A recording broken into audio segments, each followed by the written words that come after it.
Mesdames et messieurs, nous sommes de retour comme annoncé. Voilà. J'ai bien de recevoir, nous recevons sur ce plateau les champions du monde qui nous arrivent de l'Afrique du Sud. Champion du monde, Zico Makengele. Zico Makengele, ce que vous avez combat en Afrique du Sud, champion du monde, ceinture, Namesa, décor est planté. Zico Makengele est avec nous à Salibiso honneur ce soir. Zico Makengele, Mbote. Yeah, Mbote, papa. How are you? I'm good.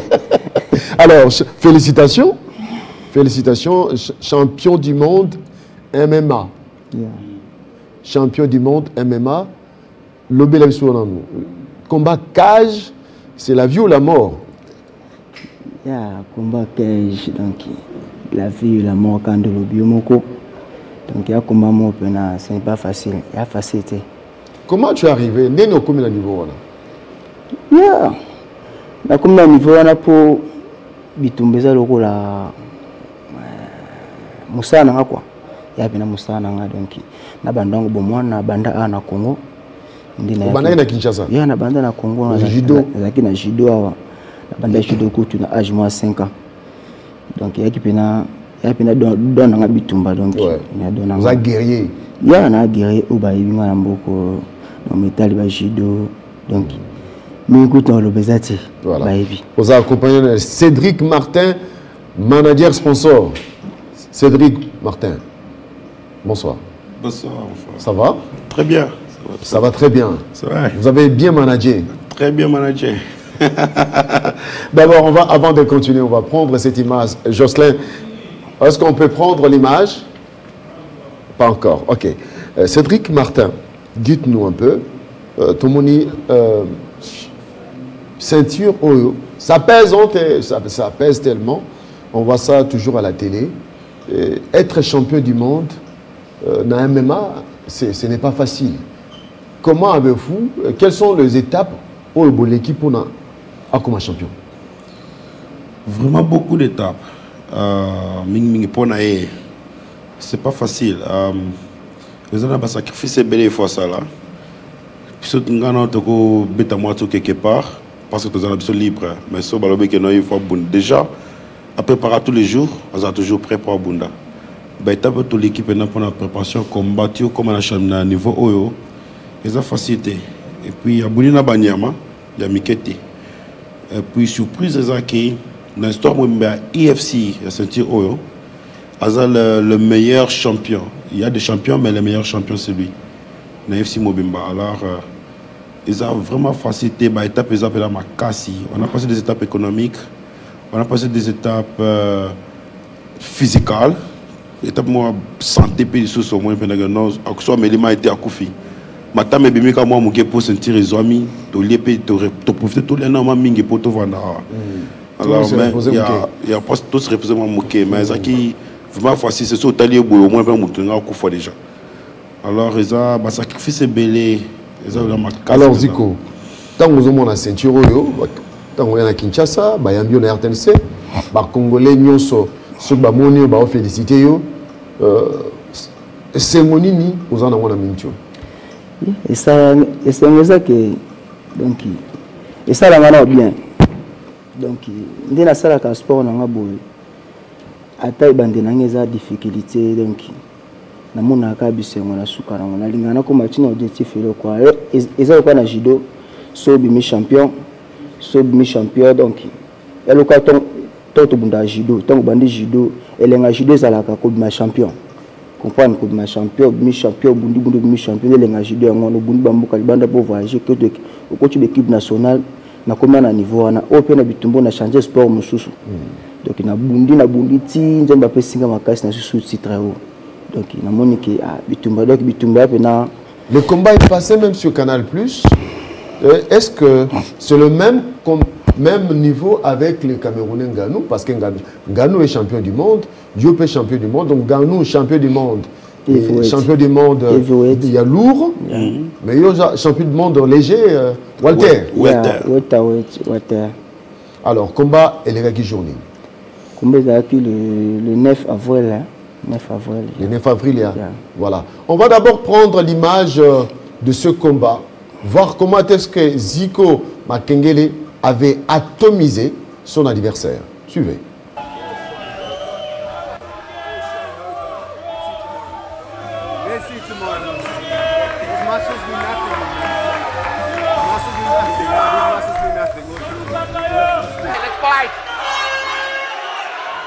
He knows he can, one of those guys who can power through those techniques regardless of how dangerous you are. Not rushing in. Oh, there's a nice shot from Martin. It's almost as if Makengele was looking for the spinning back heel. And they're stopping, they're still going. And the referee's been hit. Referee Vickers Swart is down. Oh my goodness. Vickers Swart just got caught. Another good leg click. There we go. And boom. It's a big left for Makengele that floors referee Vickers Swart. I don't think I've seen anything like it in almost 14 years of EFC history. He's a tough dude, without a shadow of a doubt. And if you're going to have a substitute referee, you can't get much better than Bobby Karajanides. The gorilla, Zico Makengele.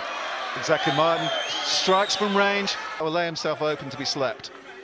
And Martin does exactly the same with the spinning back heel. It's beautiful. Zico comes on the offensive. Well, just absolutely glorious to see. Just incredible, athletic, brutal strength. But this is playing into Martin's hands. The further we're going, after this round, we're heading into the championship rounds. It plays more into the wheelhouse of Martin van Staden's conditioning. Makengele gets him down, and he slips and is up. Van Staden's back up. Oh, baby. Fantastic scramble. Just Martin, just taunting. Just trying to keep goading him and look for that opening. Martin with the left to right, it's a big left strike by Makengele. Oh, Martin stands, Martin's covering, he's going down. Martin van Staden's down, it's over. Zico Makengele is the world champion. The gorilla! Oh my goodness! The gorilla back to the EFC world. 4 in a row, and now he's got the belt to prove it. Oh my goodness. But Stade kind of let him have a shot. And he paid for it in a very big way, Simon. Yeah, he did. He was starting to engage in a little bit of a fist fight. And no, you could, as a third round wore on. And both lads are impressing in the cage, by the way, what we're not seeing during the Restonic action replay. But yeah, left-right combo that put Bobby Karajanides straight into that action. Zico Makengele was carrying on. He wasn't going to let the referee stop it, but eventually got pulled off. Let's just take a look at the combo again. Left-right. There was a big right that got taunted. And it was a right through the guard to the side. That was a beautiful shot. Just good trading in the pocket. It was a good stoppage. And Zico almost took out another referee. And continues to improve.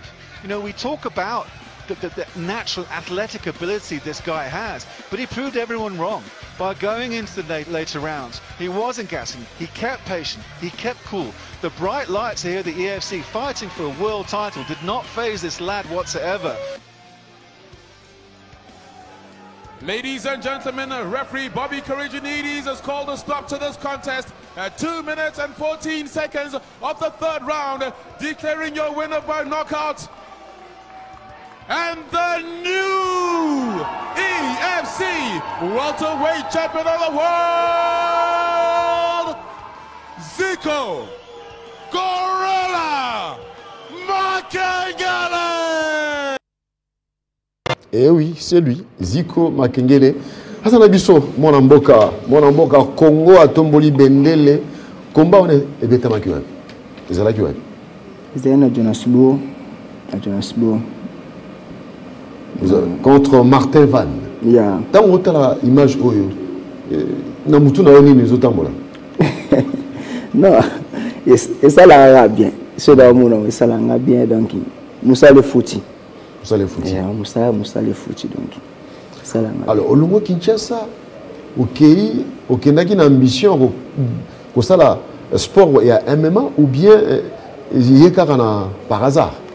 Non, on est à loko no banda koloba tono to bitumba na tefi ndenge bundama sport oso na keli bana mboka nzamba penga makasi na kinto be on lo mukumbusu genre mukumbusu makofi kaka to ndenge na be ngana mona mukumbusu pe na ndenge bundama ati na yo kaka ya na yo kaka na parce que mukumbusu donc maboko makolo nyonso za na kati o pe siko nde esangisi ba sport tout oza boxeur judo oza judoka oza donc karatéka ozala osala bakiakushi nyonso donc sport moko ya bizarre okoza meilleur na judo oke kuna okutani na juju kaka ngo okati okozala meilleur na juju okutani bosala beto kao donc eza bena bizarre. Mais na kotala image vous allez trop confiant parce que même avant match la conférence de presse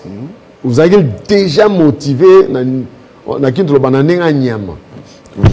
Ya nazala motivé makasi donc pourquoi confiance nous takiwa confiance donc nazala na confiance nanga moko bon na ba tu nazala na bango parce que apparemment il y a no minimiser yo alors moi d'ailleurs azamu lai kolega yo eloko pesa ki assurance liboso pour azada champion donc c'est les champions en titre azada champion donc azada champion talato bonne image donc azolo bela lo na moi na e aloba trop afinganga mabe donc azape raciste donc afinganga mabe amilanga faute so ke mambo lo ba donc ya makamu boy eselanga pena mutu ba kitisa obena mutu pe donc ngani pena akufa naye donc pena kina bulu mo pena ngani mafuto kufa naye wana ya pena ba pena wi mutu no sa nyonso na bisa ba force nyonso ta o kuna bomba ata na entraînement kanisi ba kwanga to damana ki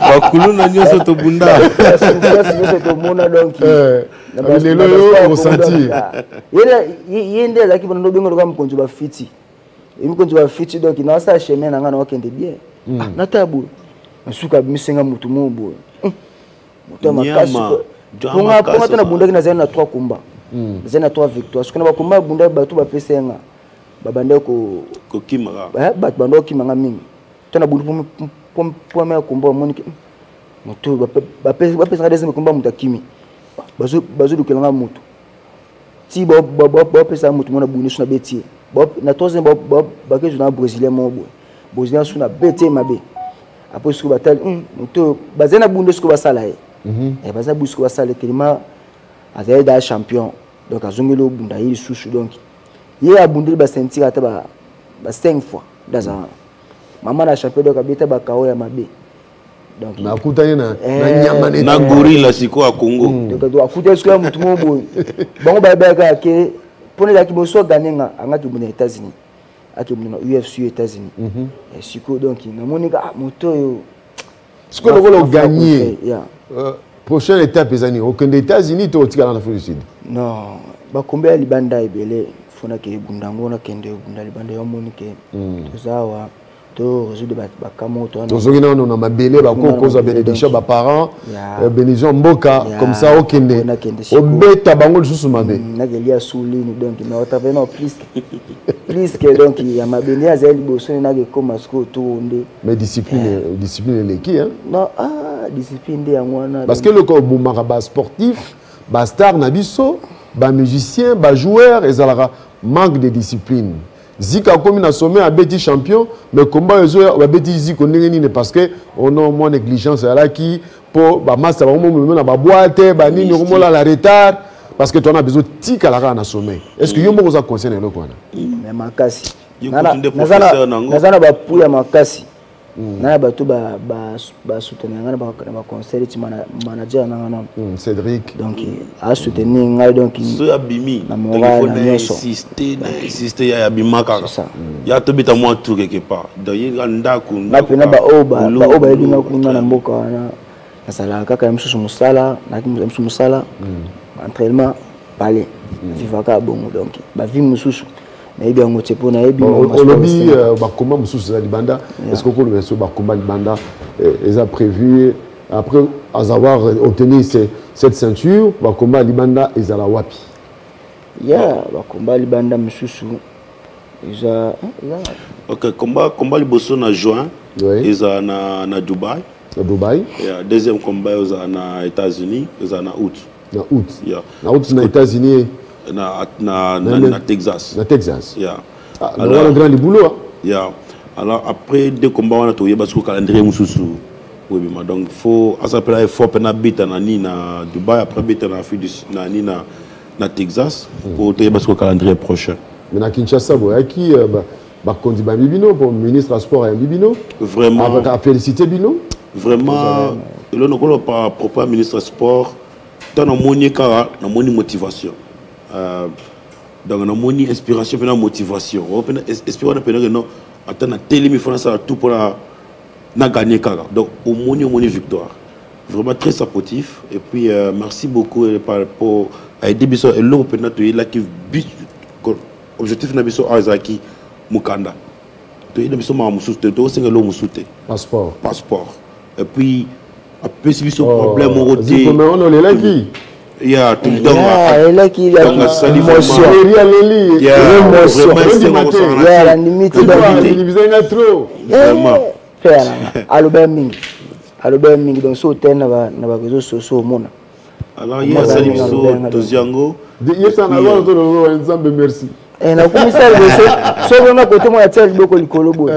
Donc c'est ba merci de le panzambe likolo donc. Voilà. C'est le Congo qui gagne, mesdames et messieurs. C'est le Congo qui gagne. C'est la République démocratique du Congo, ambassadeur et à Congo Bangoyo.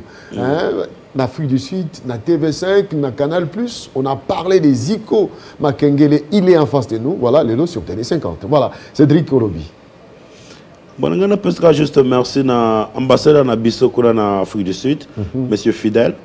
Il y a vraiment que non, tout comme on appelle en Congo. Et puis merci beaucoup à Serge Condé. Monsieur, merci beaucoup pour la facilité. Voilà, l'image de l'entraînement. Ouais. Il y a l'entraînement.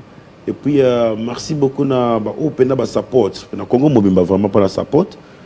Parce que partout au temps, vraiment, tout à la trop. Ils ont support, ils ont la motivation belle. Donc senti peut-être que Congo est lingio. Congo est lingio. Merci pour na yo pe de au Talika Bisso. Non studio. Vraiment merci beaucoup. Et ça a vraiment pris plaisir parce que ils ont profil. Na ba kuna na Dubaï ou bien aux États-Unis, ba ta pe profil. Ba mona na place aux Alaki. Puis ils ont payé partir profil parce que ça a débit. Merci beaucoup pour la nuit. Ouais, vous allez retrouver cette émission. Bon, on a en Internet. Donc, on va mettre ça sur Internet grâce à Gabriel qui est au niveau des réseaux sociaux. Alors, Jocelyn, on peut revenir sur les images de l'entraînement parce qu'on voit vraiment que ça, c'est la détermination. On pense que c'est facile, mais là, au bout, on a beaucoup. Ils ont gradé l'escalier na pompage et puis maboko ya kokanga. Mais non, mais dis-moi, botama na mukomo ko toboni. Eziko, toi la biso ga ba demuko ba ba travail, ya ko multiplier kaka. Oko manga nyama. Par jour, tu t'entraînes combien de fois au s'entraîne là? Il y a ceux qui ils ont le sur notre travail normal, bon, on a préparé. À travers 3 fois la journée, mon corps. 3 fois. 3 fois la journée, mon corps. Si on a préparé, on a 4 fois. Donc, journée, nous allons entraînement. Quand 2 heures de temps, il y a paiement. 2 heures de temps, nous sommes entraînement. Donc, il y a 6 mois. En tout cas, félicitations. Alors, le Lobasuka pour la bande de Gognon, on va soutenir. Il y a le Lobasuka, merci. Club n'a BIA, club. On a qui tando Mounanakin. Na feu de ce donc. Image les gars. Image au là que ça. Vous allez quitter vous allez Vous avez ça c'était 50. Vraiment. C'est le parcours de Zico Makengele, un champion ici à Kinshasa. Donc c'est pour dire qu'il ne faut pas négliger nos sportifs ici à Kinshasa. Il faut leur donner les moyens. Nous sommes un grand pays, un pays des champions. Voilà. Là c'est les Zico Makengele en pleine compétition au stade de Martyrs sur les tatamis ici à Kinshasa. Avant à Kende, na Afrique du Sud, pour compétir na MMA. Voilà, merci beaucoup à d'autres services d'archivage à l'Internet qui nous a retrouvé ça. Un mot sur ça, vous a surpris, hein? Merci beaucoup, là. Merci. On n'a pas d'idée. C'est vrai. Comme fort. Vraiment, parce qu'on a des... Et belle écoute, hein? Voilà, c'était les 50. Merci beaucoup. Zico, un mot de la fin. Il y a le bananga sou qui a encouragé Kaka. surtout mingi génération ezo ya bana mike donc ba mama botika bana bino basala sport donc eza sport moko eza elo mo boni suba bulaka elo mo ba voyou sport eza ki voyouté sport eza bata maele donc ya te ke nde batu mutalelo asali sport akese kulu na ke sala bote donc ba mama botika bana basala sport pour lobby pe. Merci beaucoup d'avoir accepté, surtout Cédric. Merci beaucoup pour votre sportivité. On a contacté Binomba Mokoboye. Et puis je suis très honoré, et c'était les 50 qui est honoré par le truchement de son directeur général Jean-Marie Kassamba. Félicitations à Zico pour votre ceinture. Allez, c'est ça, merci. La ceinture. Voilà, merci. Je vous remets ça. Restez d'abord, restez en France, parce que j'ai commencé cette émission avec cette ceinture qui ne m'appartenait pas. Voilà, il porte, c'est son bébé désormais, le bébé de Zico Makengele, champion du monde MMA, double Walter. Merci beaucoup d'avoir accepté l'invitation. Mesdames et messieurs, on marque une petite pause. On se retrouve dans quelques instants.